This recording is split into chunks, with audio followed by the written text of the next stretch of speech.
Thank you for joining us, Jessica. I'm really happy to have you here, and I look forward to our interview. Yeah, thank you for having me. I'm excited to chat with everybody and pass on some semi pearls of wisdom. Here we go. Awesome. My first question for you is, what were your fears or challenges going into your first couple years of teaching, and how did you overcome those? I think for me, one thing I really noticed, so I'm somebody who doesn't like to be unprepared. Like I just like to know what's coming and have the chance to kind of get it together. And I kind of found that in teachers college, so my practicums were great, but I found that I didn't feel fully prepared going into teaching just from teachers college. Like I felt like I didn't know how to teach kids how to read or how to write or there was a lot of lesson planning and kind of a very, I don't know, if you would say like step by step methodology that was presented in teachers college, at least for me, that I felt wasn't actually super applicable to teaching. You're not going to write a 4-page lesson plan for every hour of your day. It's just not going to happen, Yeah. right? So I think for me, something I was nervous about was kind of like being a disservice to my students because I didn't know what I was doing. So that perhaps my students wouldn't get everything out of it that they should be because I didn't know how to teach them how to read or how to write, or I was kind of doing it all by trial and error. Um, and so I think the what helped me anyway, although I still felt like I felt that way for a couple of years, to be completely honest with you, is I think depending on your personality, like I find it challenging to ask for help. Yeah. So that was something I had to really, really learn to do. And usually, for the most part, there's quite a strong support system, especially if you can find somebody that's kind of around your grade level. Even if they're teaching in English and not French, a lot of the ideas can still connect, or the strategies, especially in terms of teaching reading and writing, can definitely overlap between the two languages. So for me, kind of getting support from the teachers who had been in the classroom a lot longer than I had, and kind of letting go of that feeling of if I ask for help, it means I can't do it. You Yeah. know what I mean? Yeah. So it's that I found challenging. And I do think there is a portion of kind of like faking it till you make it. Like sometimes you just gotta be like, this could be a total utter failure. But I'm gonna toss it out there and try it anyway and learn from it. So that I think I learned to be much more of a reflective person, Okay. rather than, reflecting on the lesson itself instead of my own, I guess, failings, if you want to put them Yeah. that way, the way I would have thought about it previously. Kind of the idea that, every lesson you teach is an opportunity to learn for the next time. Yeah. Great. Fantastic. I think that's an amazing way to overcome those fears. And I know myself, and I'm sure others have those same fears as well. So thank you. My next question for you is, what is your specific strategy for a successful year of teaching French immersion? Yeah, so I spend a lot of time thinking about this question because I think there's so many ways to approach it. But I, as I thought about it, for me, I think it kind of boils down to one main, I guess, methodology, if you want to think about it that way, which is I plan backwards, but not just like plan backwards in terms of, doing a long range plan or something like that, but more I try to think to myself, going to the next grade, whatever the next grade is, at the end of the year that they're with me, what is the main academic skill I want them to bring forward to their next grade? And what is the main like human skill that I want them to bring forward to the next grade? And then I think about how am I actually going to do that? So I teach grade one French immersion, or I currently in the past have taught grade one French immersion for a couple of years. So if I look at what I thought of last year going into the current year that just happened, my main focus for my academic skill was really getting my students to be strong readers. And a big part of that was focusing on the science of reading. So I'm sure you guys have spoken about that at some, because the report came out this year. So hopefully there was some talk about that in your teachers college. But for me, I really wanted to kind of overhaul my reading program to focus specifically on the science of reading. So I thought to myself, how am I going to get them to that point? And then broke it down throughout the year. I'm going to put in some orthographic mapping throughout the whole year. I'm going to focus on a sound wall. I'm going to play phonemic awareness games every day. And so I kind of worked backwards from there rather than looking at a whole unit. And then for like a human skill, it's almost always the same year to year, which is that I want my students to feel like they were part of a community at the end of the year. So how do you do that? And in the past 2 years, that's obviously been significantly more challenging with COVID and COVID restrictions, all that kind of stuff. And so I have always, regardless of what grade I've taught, had a morning meeting or a morning circle or something like that, where there's some chance for students to share how they're feeling or their thoughts on a subject if it's in junior, as well as kind of talking through, like in the younger grades, I do a class mantra about taking risks and making mistakes. Whereas, with older kids, it's more of a, like, we would do like mental health chats and stuff like that. So I just kind of work backwards from there. So it's not always fully curriculum based, even though it ends up hitting all the curriculum. That's fantastic. Yeah, I haven't heard that kind of tip or strategy yet. So that's fantastic. I know, very useful. So thank you. Um, can you share with us 3 tips to help reduce stress or anxiety or overwhelm when planning for teaching French immersion? Yeah, the first thing I would say is that there is going to be stress regardless. You can always reduce it, but the beginning of the year, like I'm going into my 11th year of teaching, and I know I'm still going to feel stressed that last week of August. Yeah. So I think sometimes when it helps to know that regardless of how long you've been teaching, you're always going to feel slightly stressed. For me, one thing that I've always done, and this doesn't work for everybody because I know some people like to use their summer to be fully off the whole time. But in my board, a lot of people go in the week before school to kind of set up and get everything ready. One thing I like to do prior to that is have all the stuff done that I can get done at home. So things like nameplates, and like I have my own laminator, so I just laminate it at home. And so I'll do things like nameplates. I'll make my class list, get my login cards ready, things like that that are super easy to do at home rather than using that time when you're in the classroom where you could be setting up or focusing on like your curriculum planning. Or even just like I usually send out like a meet the teacher slideshow. It doesn't matter if my student list changes in terms of something like that. That's something I can do prior to. So I kind of try to start things a little earlier. And I think the second thing for me is to know that you don't have to have everything planned day one. So, I often won't even look at things like I'll have a sketched out long range plan, but it won't be fully ready day one.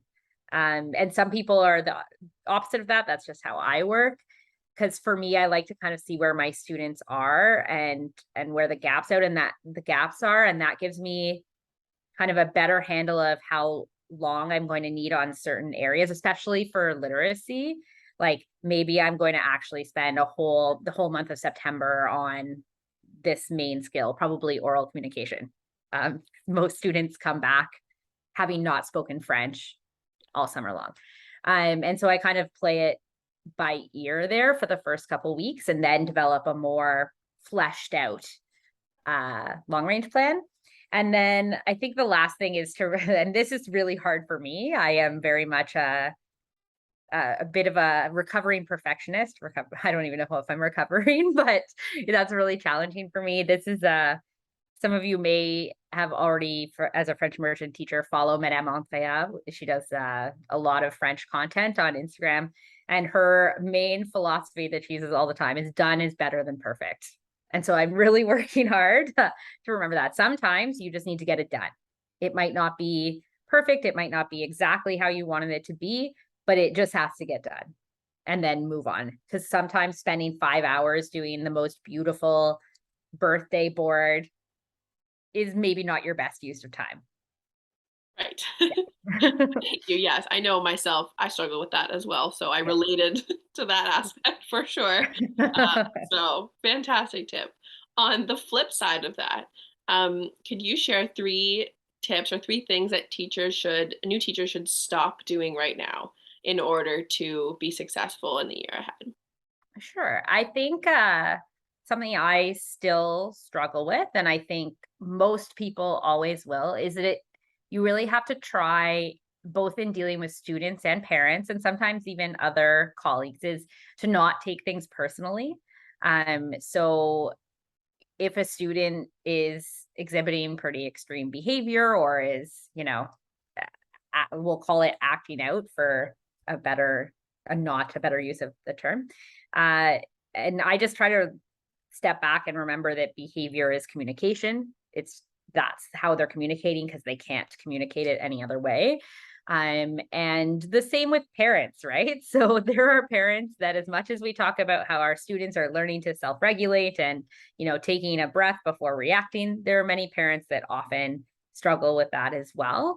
So I do my best to build relationships with parents really early on, but also to, when they are reacting, to remember that they're just fighting for their kid and it has nothing to do with me. And the majority of the time, it actually does have very little to do with me. It's just the circumstances itself. But I think that's really hard, especially as a new teacher, right? You think parents are watching every move you make and judging you. They're not, but it is hard to get that out of your head, right? Because I think as a new teacher, you're constantly judging yourself.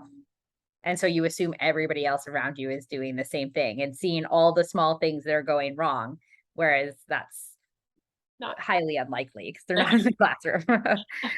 I think the other thing is one thing that I again often forget to do is to follow my own advice. So I focus a lot with my students on taking risks in terms of remembering that your answer doesn't have to be perfect, especially in the second language education. I tell my students all the time, you're going to make mistakes a million times a day because you're learning something new. So that age old concept of like mistakes are how we learn, and that, you know, if you're not making mistakes, you're not actually learning. And so I find that as a human being, based on my personality, I try my best to take my own advice because you're going to make mistakes in every aspect of teaching, dealing with students, dealing with parents, curriculum, even deciding the way you decided to present this material. There's going to be a million mistakes throughout your teaching career. And so I think it's hard that even though we're teaching students to develop a growth mindset, I think even as adults, many of us fall back onto that fixed mindset habit. And so for me, that's something that I try to actively stop doing. Instead of looking things as mistakes, I try to just reflect on them, as I said, for the future. And then the last thing I had was, I remember as a young teacher, you have this idea that you have to kind of be like, you feel like students know you're young. And so you have to be super authoritative. And not that you don't have to have expectations. I'm really big on clear, consistent expectations and follow through. But the idea that within that system, some students are going to need some flexibility. So if there's a student that, needs to stand when they work, who cares, right? Like, is the work getting done? yeah. Who cares? And I think, sometimes we think that if we budge on those little things, especially when we're new, that it's going to affect everything else around it. And I guess from experience, I would tell you that it doesn't. So there's room for flexibility within a system. Right. Thank Yeah. you. Great. Awesome. My next question for you is, what is your morning and or after school routine that you have that you feel has set you up for success through your years of teaching? So I'm not a morning person at all. Yeah. Uh, so I think what I've done for myself, and if you're a morning person, this might not apply, is that I try to do everything the night before. So like I do things like I make my lunch, I lay my clothes out for the next day, I pack my bag for the day, minus like my laptop or whatever. I even kind of get all the things for my coffee out and ready. Um, and I'm so that all I have to kind of do when I get up in the morning is like walk my dog, eat breakfast, put my clothes, like I shower the night before. I literally do everything the night before. And that works for me. It also allows me, because I think if I did all those things in the morning, I wouldn't get up any earlier per se. So instead, it allows me to kind of get to school early enough to kind of refocus on school. So I get to school like 45 minutes to an hour before school starts. And what I like about it is I have some kind of like alone time in my classroom to get stuff together. Because you'll find that once you get to like 20 minutes before the bell starts, there's in many schools, all the staff are there. And so there's a lot more like people stopping by and chatting to you and being like, hey, what about this? Or da da da da da. And you get a lot less done. So for me, I like having that time. And then after school, I guess my main thing is I try my best to clear my desk at the end of the day before I leave. It doesn't always happen, but at least have like piles on my desk, even if I can't clear it. And to have everything ready for the next day. So I try to use my preps to look kind of more ahead to plan for the week ahead, but I like to make sure I have everything I need in case something happens. Like this year, a lot of times preps didn't happen because there were not enough supply teachers, or, I had some big behaviors this year. So sometimes my preps I helped de-escalate students. And so it just meant that if I was all ready, no matter what happened, I wasn't counting on that prep for that day.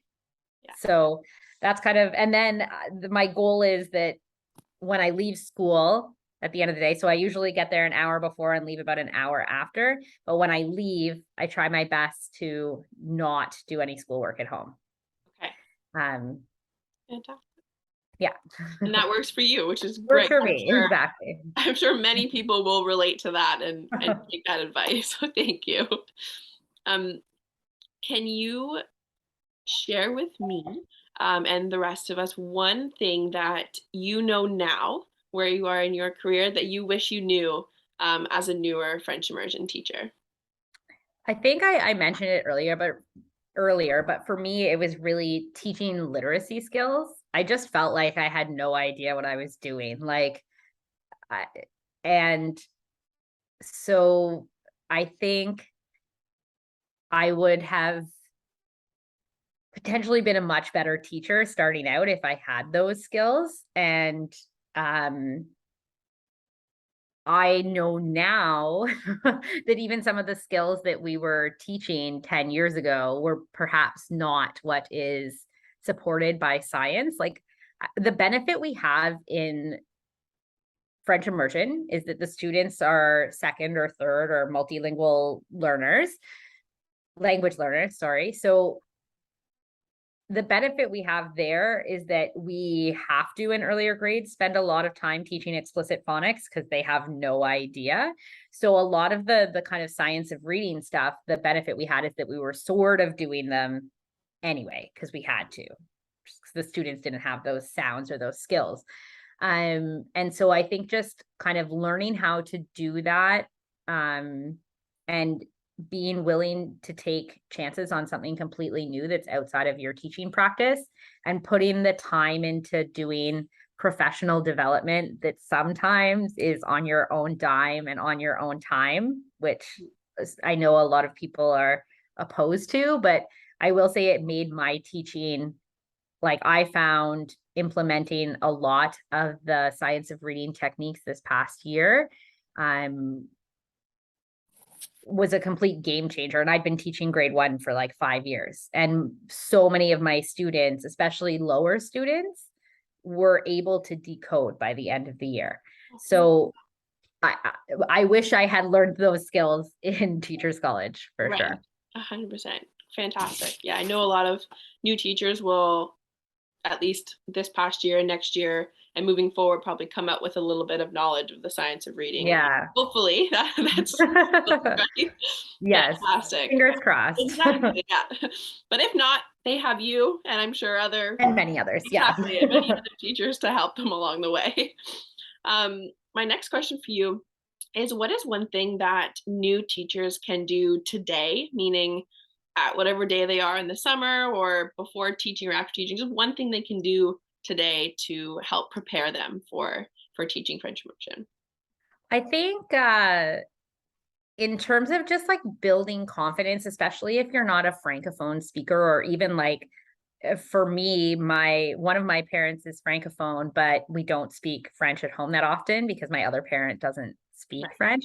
So I think just in terms of, because I know when I started teaching French, or started teaching, I felt some nerves about my French because I didn't speak it that often. It comes right back, obviously, the more you speak it. But I think if that's something that you feel a little bit nervous about, to kind of throw yourself into speaking French with, I don't know, your friends or if you've been hooked up with teachers at a school where you're going to teach, things like that, I think will really help just in terms of building your confidence, because that's one less thing to feel nervous about, and something that you can do now.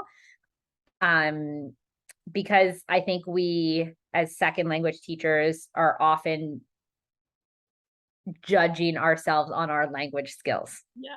Right. So if you can build that confidence within yourself prior to starting, it will let you be nervous about everything else and maybe take one thing off your plate. Awesome. Thank you so much. My last question for you, Jessica, is who was or is your mentor, your inspiration? I don't know if prior to teaching, if I had kind of an inspiration to teaching.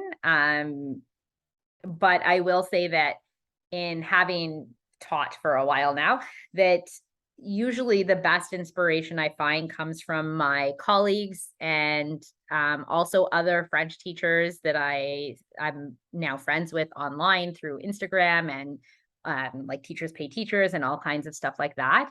I find that some of my best ideas come from there, and from my in-school colleagues as well. That's kind of where most of my inspiration comes from now.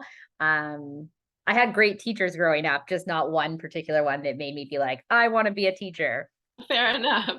Awesome. Thank you so much for answering all of these questions. I know that so many new French immersion teachers are going to benefit from the advice that you just spoke about. So thank you so much. No, thank you.